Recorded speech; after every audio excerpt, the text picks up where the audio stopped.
सर्वप्रथमे पिता पुत्र पवित्र आत्मा गौरव हो पुणी समस्त विश्वासी विश्वासिनी मानक प्रभु श्रीकृष्ण बहुमूल्य नाम प्रेज द लॉर्ड। पुणी समस्त नमस्कार। ए समय प्रभुंकर वाक्य मध्य गोटे अंश पाठ करवा जहाँ लिखा जाए जहन पुस्तक ताहार 8 पर्व 11 पद। जहन 8:11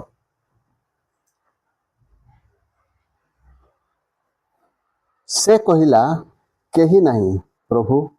सेथिरे यीशु कहिले मो मध्य तुमको दंडनीय बोली विचार करू नहीं, जाओ आज ठारू और पाप करो नहीं।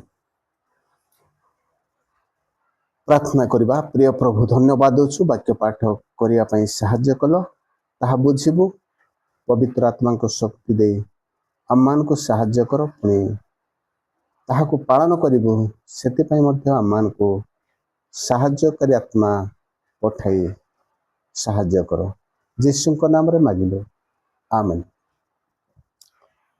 प्रिय प्रभुंकर लोक माने एठारे गोटे वाक्य पाठ करियछु आउ गोटे पापिनी स्त्री अर्थात व्यभिचार दोष रे धरा पड़िथिबा गोटे स्त्री विषय आमे देखु। आउ कहानी को मु पुनरावृत्ति करे नहीं। आजिर विषय हैला आउ आंभ मानकर पाप केउ पाप की प्रकार भावरे आउ आमे क्षमा पाई पारू आउ की प्रकार भावरे आमे क्षमा मागिले प्रभु आम मान को क्षमा देबे सही विषय रे आउ केउ पाप किपरि क्षमा हुए। तेणु यही व्यभिचारिणीर पाप क्षमा है।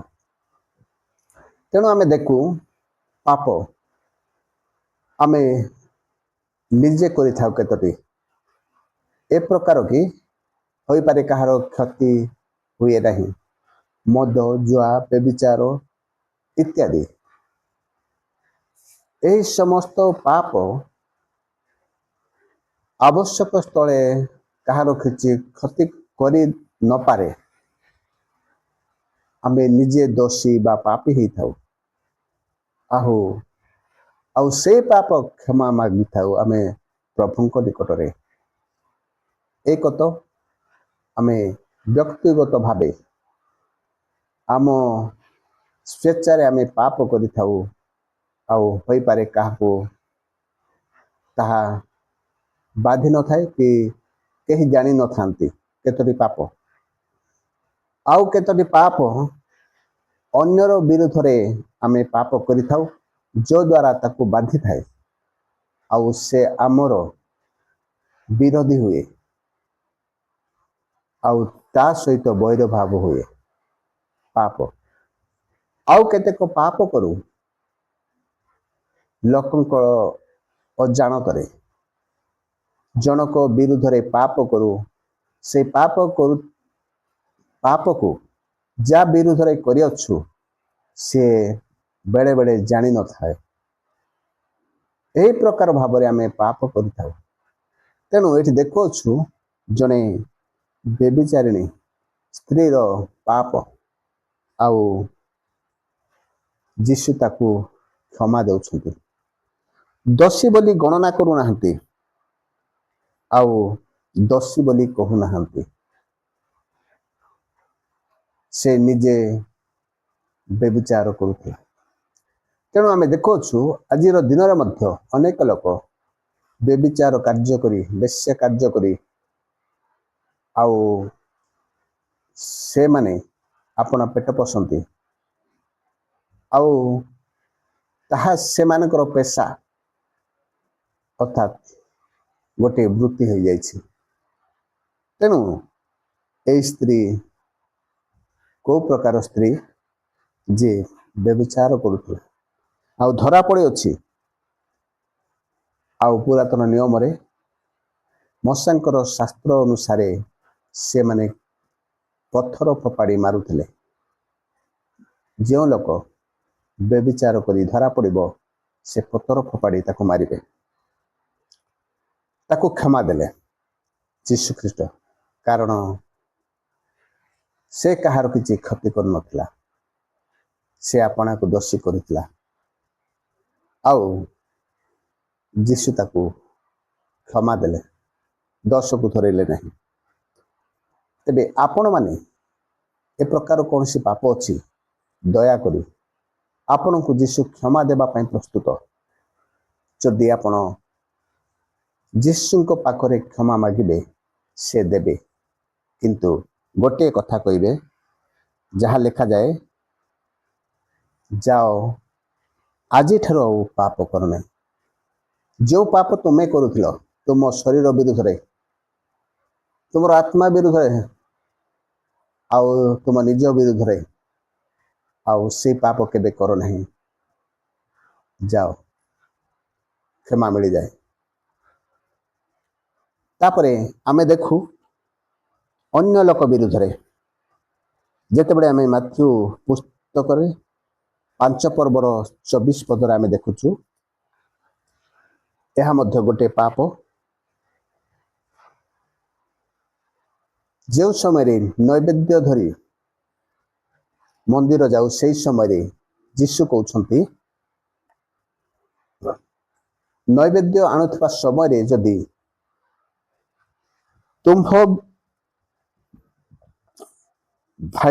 ତୁମ୍ଭ ବିରୁଦ୍ଧରେ ଭାଇର କୌଣସି କଥା ଥାଏ, ତୁମ୍ଭ ବିରୁଦ୍ଧରେ ତୁମର ଭାଇର କୌଣସି କଥା ଥାଏ, ଅର୍ଥାତ୍ ଆପଣଙ୍କ ଭାଇ ବା ମୋ ଭାଇର ମୁଁ କୌଣସି କ୍ଷତି କରିଛି, ଆଉ ମୋ ବିରୁଦ୍ଧରେ ତାଙ୍କର କଥା ଅଛି, ମୁଁ ତାଙ୍କର କ୍ଷତି କରିଛି, ମନକୁ ଦୁଃଖ ପହଞ୍ଚାଇଛି, ତାଙ୍କର କୌଣସି ଅସମ୍ମାନ ହୋଇଛି, ଆଉ ହୋଇପାରେ କୌଣସି ତାଙ୍କ ପ୍ରତି ମୋର ଭୁଲ ହେଇଛି। ଯଦି ମନେ ପଡ଼େ ତେବେ ଆଗେ ଭାଇ ସହିତ ମିଶ, ଦାନ ବା ନୈବେଦ୍ୟକୁ ଥୋଇ ରଖିଦେଇ ଚାଲିଯାଅ ବୋଲି ଲେଖା ହେଇଛି। ପ୍ରଥମେ ମିଶ। ତେବେ ଏଇଠି ସେ ପ୍ରକାର ଭାବରେ କ୍ଷମା ମିଳେ ଯେ ପ୍ରଥମେ ଆପଣା ଭାଇକୁ ମିଶି ସମାଧାନ କଲା ପରେ ଆଉ ଆପଣ ନୈବେଦ୍ୟ ବା ପ୍ରାର୍ଥନା, ପ୍ରଭୁଙ୍କର ପ୍ରଶଂସା ଯାହା ବି ଉତ୍ସର୍ଗ କରିପାରିବେ, ତା ଆଗରୁ ନୁହେଁ। ଯୀଶୁ କହିନାହାନ୍ତି ଏହା ତାଙ୍କ ସହିତ ମିଶିବା ଦ୍ୱାରା ଆମେ ଭାବିବା ନାହିଁ ଯେ ଭାଇକୁ ବାଧା ଦେଇ, କଷ୍ଟ ଦେଇ, ତା ମନରେ ଦୁଃଖ ଦେଇ, ତାର କ୍ଷତି ପହଞ୍ଚାଇ, ଆଉ ଆମ ବିରୁଦ୍ଧରେ ତାଙ୍କର କଥା ଥିବ, ଆମେ ଯାଇ ଚର୍ଚ୍ଚରେ ଯାଇ କେତେ ସୁନ୍ଦର ଗୀତ ଗାଉ, କେତେ ସୁନ୍ଦର ବାକ୍ୟ ଅଧ୍ୟୟନ କରୁ, ଆମ୍ଭମାନଙ୍କର ଭୟ ଭକ୍ତି, ଆମମାନଙ୍କର ବେଶଭୂଷା, ଆମ୍ଭମାନଙ୍କର ଶୈଳୀ ସବୁ ଭକ୍ତ ଜଣା ପଡ଼େ, ଗୋଟେ ଭକ୍ତି ଭାବ ଜଣା ପଡ଼ିଥାଏ, ଅତି ଉତ୍ତମ ତାହା। କିନ୍ତୁ ପ୍ରଥମେ ଯାଇ ଭାଇକୁ ନ ମିଶିବା ପର୍ଯ୍ୟନ୍ତ ଆପଣଙ୍କର ପାପ କ୍ଷମା ହେଇନାହିଁ, ଆଉ ନୈବେଦ୍ୟ ଉତ୍ସର୍ଗ କରିପାରିବେ ନାହିଁ, ପ୍ରଭୁଙ୍କର ପ୍ରଶଂସା ଉପାସନା କରିପାରିବେ ନାହିଁ। କାରଣ ଆପଣଙ୍କୁ କୁହାଯାଇଛି ପ୍ରଥମେ ଯାଇ ତୁମ ଭାଇ ପାଖରେ ମିଳିତ ହୁଅ, ଚାଲିଯାଅ ବୋଲି। ଆପଣ ଯାଇଛନ୍ତି ନା ନାହିଁ? ମୁଁ ଯାଇଛି ନା ନାହିଁ ଆପଣ ଜାଣନ୍ତି, ମୁଁ ଜାଣେ। ତେଣୁ ସେଇଟା କରନ୍ତୁ, ଆପଣ ସେଇ ପାପରୁ କ୍ଷମା ହେବା ପାଇଁ। ତେବେ ଆଉ ଗୋଟିଏ ପାପ ଆମେ ଦେଖୁଅଛୁ ଯକ୍ଷଙ୍କ ବିଷୟରେ, କରଗ୍ରାହୀ, ଯେ ଲୁକ 18 ତାର 14 ପଦରେ ଲେଖାଯାଏ। ଲୁକ 18 ଆଉ 14 ପଦରେ ଏ ପ୍ରକାର ଲେଖାଯାଏ, ମୁଁ ତୁମକୁ କହୁଛି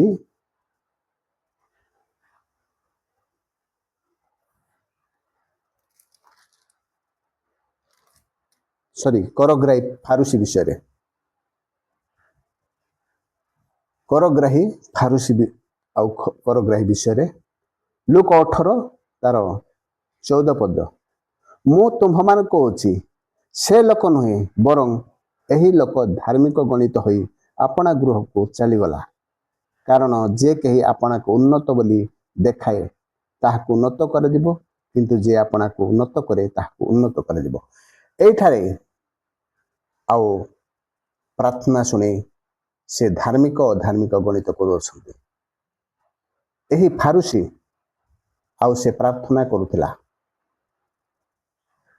निजर समस्त कर्म को नहीं ताहार प्रार्थना करने विषय उपवास करने विषय दान देवा विषय समस्त विषय वर्णना करी अर्थात ये कहवाई गले गोटे आत्मधार्मिक आत्मगर्भी आउ से निजको प्रभुंक ठारे भय भक्ति आउ प्रभुंकर आत्मिक मो नाम एटा से गर्व करुला आउ निजे अनुभव करुला आउ से आत्मगर्भी आउ केबे मध्य जेते उपासना कले मध्य यही प्रकार कहिबे से नुहे किंतु जो लोक निजको नत करे प्रभुंक निकट रे आउ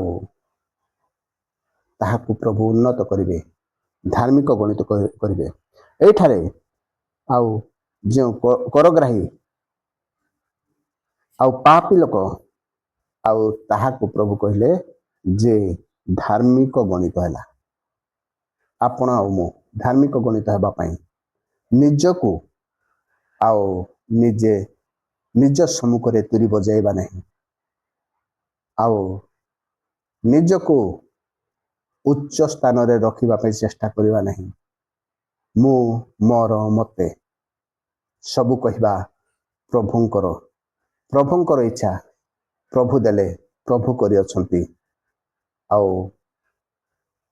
प्रभु जहा करते प्राणी मंगल सकाशे आ प्रभु मान को प्रति समस्त विषय करते तेणु आत्मगर्भी हेले आ प्रभु कहिबे से नुहे किंतु जो लोक नत है से धार्मिक गणित है आ पापरू क्षमा प्राप्त है तेणु आमे देखु जे आहरी मध्य आउ गोटे पाप देखुअछु जहा लेखा जाए माथ्यू पुस्तक सॉरी लोक पुस्तक 19 पर्व तार 9 पदर लेखा जाए अछि लोक 19:9 सेथिरे यीशु तांको विषय कहिले आज ए गृह रे परित्राण उपस्थित होइअछि जेनु ए मध्य अब्राहम को जड़े संतान एठी जक्ष जड़े प्रधान करग्राही आउ करग्राही मान को पापी कहा जाउथिला आमे सब जानू आउ तांको गृह जे यीशु जाई असंती तांको गृह को आउ अनेक समय रहिले रहिबा मध्य रे जक्ष ठिया होई अपना पाप को स्वीकार करुछंती ताहा होई पारे कही अनेक लोक जानी नथिले से का पाखरु लांच आनिछंती का पाखरु अन्याय रे आदाय करिसंती का पाखरु की प्रकार भाव रे आदाय करिसंती से जानिछंती आउ से समस्त विषय यीशु को कहू अछंती जे मो अर्धेक दे देबी पुणी जहा अन्याय रे आनिछि तार 4 गुण फेराई देबी आपण एवं मु जदि अन्याय रे किछि उपार्जन करिअछु ताहा फेराई न देबा पर्यंत एई वाक्य अनुसार परित्राण उपस्थित हेबो नाही आमे जानिअछु जे कि प्रकार भावे उपार्जन करछु कि प्रकार भाबरे कहा पाखरु केते आदाय करिअछु एटा जानिअछु तेनु आमे फेराई देबा आवश्यक अछि मु मध्य आपण मध्य तेणु आपण माने होई पारे मन मध्य भावुथिबे एते सचोट एते पवित्र केमिति रही पारिबा तेणु आमे रही पारिबा यीशु कहिले तांको परि पवित्र तांको परि सिद्ध तांको परि मन हेबा पाई रही पारिबा तेबे ଆମେ ସେଇଟା କରିବା। ଯଦି କାହା ପାଖରୁ କିଛି ଆଣିଛୁ ଫେରାଇ ଦେବା ଆଉ ସେଇ ପାପରୁ କ୍ଷମା ପ୍ରାପ୍ତ ହେବା। ତେଣୁ ସେ କହିଲେ ଯେ ଉପସ୍ଥିତ ହୋଇଅଛି, ସେତିକିବେଳେ ଉପସ୍ଥିତ ହୋଇଅଛି ଅର୍ଥାତ୍ ଚିରକାଳ ନିମନ୍ତେ ନୁହେଁ। ସେ ଯଦି ଆଗାମୀ ଜୀବନ ଅନ୍ୟାୟ ନ କରି ଉପାର୍ଜନ କରିବେ ପରିତ୍ରାଣ ରହିବ। ଯଦି ଅନ୍ୟାୟ କରି ଉପାର୍ଜନ କରିବେ ପରିତ୍ରାଣ ରହିବ ନାହିଁ। ତେବେ ପାପ କ୍ଷମା ପାଇବା ନିମନ୍ତେ ଆପଣମାନେ ଗୋଟିଏ ମାଧ୍ୟମ ଅବଲମ୍ବନ କରନ୍ତୁ ନାହିଁ। ସମସ୍ତ ଭୁଲ କରି ପାପ କରି ଅନ୍ୟାୟ କରି ଅନ୍ୟର ବିରୋଧ ହେଇ ଆଉ ଚର୍ଚ୍ଚରେ ଯାଇ ଆପଣ କ୍ଷମା ମାଗନ୍ତୁ ନାହିଁ। ପ୍ରଭୁ ଆପଣଙ୍କୁ ମୋତେ ସେ ପ୍ରକାର କରିନାହାନ୍ତି, କହିନାହାନ୍ତି। ଏହି ପ୍ରକାର ଭାବରେ କ୍ଷମା ମିଳେ। ଦୟାକରି ଆପଣମାନେ, ମୁଁ ଏଠି କୌଣସି ଶିକ୍ଷା ନୁହେଁ, ଈଶ୍ୱରଙ୍କର ବାକ୍ୟ ଆମ ସମସ୍ତଙ୍କ କଥା କହୁଛି। ଆପଣ ଶୁଣିପାରୁଛନ୍ତି, ମୁଁ ଶୁଣିପାରୁଛି। ତେଣୁ ଏହି ବାକ୍ୟ ଅନୁସାରେ ଜୀବନ କାଟିବା। ଯଦି ସ୍ୱର୍ଗ ରାଜ୍ୟରେ ପ୍ରବେଶ କରିବାର ଆମମାନଙ୍କର ଆଶା ଅଛି, ଚେଷ୍ଟା ଚଲେଇଛୁ ବର୍ଷ ବର୍ଷ ଧରି, ଆଉ ସେଇଟା ସଫଳ ହେବା ନିମନ୍ତେ ପାପ କ୍ଷମା ହେବା ଦରକାର। ପାପ କ୍ଷମା ନହେଲେ କୌଣସି ବ୍ୟକ୍ତି ପବିତ୍ର ଜୀବନ କାଟିପାରିବ ନାହିଁ। ପାପ କ୍ଷମା ନହେଲେ ସ୍ୱର୍ଗକୁ ଯାଇପାରିବ ନାହିଁ। ଅନୁତାପ ବିନା ଖ୍ରୀଷ୍ଟିଆନ ଜୀବନ ବୃଥା। ଆପଣ ପ୍ରଭୁଙ୍କୁ ଜାଣିଥିବା ଲୋକ ଯଦି ଅନୁତାପ କରୁନାହାନ୍ତି, ଯେଉଁ ସବୁ ଭୁଲ ଅନ୍ୟର ଅଜାଣତରେ ମଧ୍ୟ କରିଛନ୍ତି, କେହି ଜାଣିନାହାନ୍ତି, ତାହାକୁ ସ୍ୱୀକାର କରିବା ପାଇଁ ଆପଣଙ୍କର ଆତ୍ମା ବାଧ୍ୟ କରିବ। ପବିତ୍ର ଆତ୍ମା ପ୍ରାପ୍ତ ବ୍ୟକ୍ତିମାନଙ୍କୁ ନିଶ୍ଚୟ ପବିତ୍ର ଆତ୍ମା ବାଧ୍ୟ କରିବ। ଆଉ ସେ ଛାଡ଼ିବା ପର୍ଯ୍ୟନ୍ତ, ତାକୁ ପରିତ୍ୟାଗ କରିବା ପର୍ଯ୍ୟନ୍ତ ସେ ନୀରବ ରହିବେ ନାହିଁ। ପବିତ୍ର ଆତ୍ମା ପରମେଶ୍ୱର ପ୍ରଭୁ ଆପଣମାନଙ୍କୁ ମୋତେ ଆଶୀର୍ବାଦ କରନ୍ତୁ। ଯଦି ଆମମାନଙ୍କର ପାପ କ୍ଷମା ପାଇବାର ଅଛି, ପବିତ୍ର ଜୀବନ କାଟିବାର ଅଛି, ଏହି ପ୍ରକାର ଭାବରେ କ୍ଷମା ମାଗିବା। ଯଦି ସମସ୍ତ ପ୍ରକାର ପାପ କରି ଚର୍ଚ୍ଚରେ ଯାଇ କ୍ଷମା ମାଗୁ, ଦାନ ଦେଇ କ୍ଷମା ପାଇବା ପାଇଁ ଚେଷ୍ଟା କରୁ, ପୁଣି ପାଳକଙ୍କ ଠାରୁ ଦାନ ଦେଇ ଦଶମାଂଶ ଦେଇ ଅନ୍ୟାନ୍ୟ କୌଣସି ମାଧ୍ୟମରେ କ୍ଷମା ପ୍ରାପ୍ତ ହେବା ପାଇଁ ଚେଷ୍ଟା କରୁ, ତାହା ହେଲେ ସମସ୍ତେ ସ୍ୱର୍ଗକୁ ଯାଇପାରିବେ। ସମସ୍ତ ପ୍ରକାର ପାପ ଯଦି ଏହି ପ୍ରକାର ଭାବରେ କ୍ଷମା ଦିଆଯାଏ, ତେଣୁ ଦୟାକରି ଆମ୍ଭେମାନେ ଯାହା ଶୁଣିଅଛୁ ବାକ୍ୟରେ, ସେ ଅନୁସାରେ ପ୍ରଭୁଙ୍କଠାରେ ପାପ କ୍ଷମା ପ୍ରାପ୍ତ ହେବା। ଏକ ତ ଆମ ବିରୁଦ୍ଧରେ କାହାର କ୍ଷତି କରିଛୁ, ତା ପାଖକୁ ଯାଇ ମିଶିବା, କ୍ଷମା ମାଗିବା। ଦୁଇ ତ କାହାର ଅନ୍ୟାୟରେ ଆଣିଛୁ, ତାକୁ ଫେରାଇ ଦେବା। ତିନିତଃ ଆତ୍ମଗର୍ବୀ ଯଦି ଅଛୁ, ଆମମାନେ ଆତ୍ମଗର୍ବୀ ହେବା ନାହିଁ, ଆଉ ପ୍ରଭୁଙ୍କ ଆଗରେ ନତ ହେବା। ଚତୁର୍ଥତଃ ଆମ୍ଭେମାନେ ପାପିନୀ ସ୍ତ୍ରୀ ଯେ ପ୍ରକାର ଭୁଲ କରୁଥିଲା, ପାପ କରୁଥିଲା ନିଜ ବିରୁଦ୍ଧରେ, ନିଜ ଶରୀର ବିରୁଦ୍ଧରେ, ଆଉ ସେଇ ସମସ୍ତ ପାପ ଯାହା ମନ୍ଦ ଅଭ୍ୟାସ, ତାହା ସବୁ କରିବା ନାହିଁ। ଯଦ୍ୱାରା ଆମେ କ୍ଷମା ପ୍ରାପ୍ତ ହେବା, ପ୍ରଭୁ ଆମମାନଙ୍କୁ କ୍ଷମା ଦେବେ। ଆଉ କ୍ଷମା ମାଗିବା, ପ୍ରଭୁ କ୍ଷମା କର ଏହି ସମସ୍ତ ପାପରୁ, ଆଉ ଯେପରି ମୁକ୍ତ ହେବି, ଆଉ ମୁଁ ଯକ୍ଷ ପରି, ପୁଣି କରଗ୍ରାହୀ ପରି, ସେଇ ପାପିନୀ ସ୍ତ୍ରୀ ପରି, ଏବଂ ଆମେ ଦେଖିଅଛୁ ଯେ ଭାଇ ସହିତ ମିଳିତ ହେଲା ପରେ, ଏହି ପ୍ରକାର ପାପକୁ ପରିତ୍ୟାଗ କରି ସ୍ୱର୍ଗ ରାଜ୍ୟରେ ପ୍ରବେଶ କରିବା।